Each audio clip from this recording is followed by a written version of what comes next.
Let's talk YA versus NA books and where the line is drawn between them, because I'm honestly not sure. So I would like your guys' opinions. So I've been marketing my debut novel, War of Broken Hearts, as a YA book, but it has been recently brought to my attention by one of my ARC readers that it kind of leans more towards NA, and valid points, all valid points. I agree with it. However, there are a lot of reasons that I haven't been marketing it as YA too. So I'm like, where is the line between this? So the YA age range is typically 13 to 18 year olds, and the NA is typically 18 to like 25, new adult. But that being said, I went off my personal experience thinking that yes, this could be YA, and its comp titles, which are usually Once Upon a Broken Heart and Throne of Glass, are also YA books.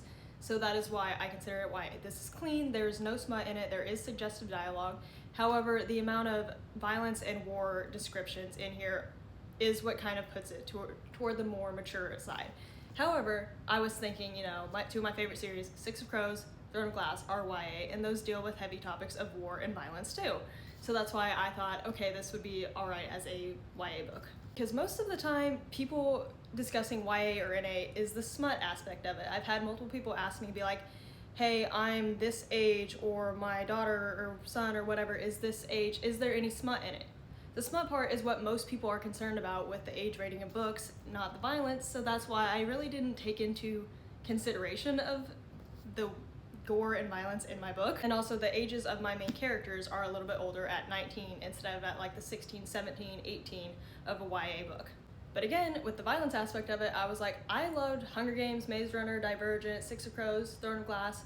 All of those depictions in books or like films have violence and heavier topics like political intrigue and stuff like that. So I think it's more personal preference with the violence in this book. I think a younger reader, like teenager, could read this depending on their maturity. And the main reason I wanted to market it as YA, because people hear NA, they expect smut, and there is none in this. So should I just market it as a clean NA or what? But either way, with the heavy topics, I feel like moving into the second and third book, it probably would be more NA because it does get heavier with the violence and gore and stuff, but I'm gonna keep it a clean series. I also have the first 2 chapters of my book available for anybody to read on my website, and the second chapter gets into a lot of that violence, and that's why I provided it instead of just the first chapter, so people can see what they're getting into before they even buy it. So, I think from now on, I'm just gonna say my book is a romantic fantasy, and if people ask for an age rating, I'll just make it clear there's no smut, but there is some violence and gore in it.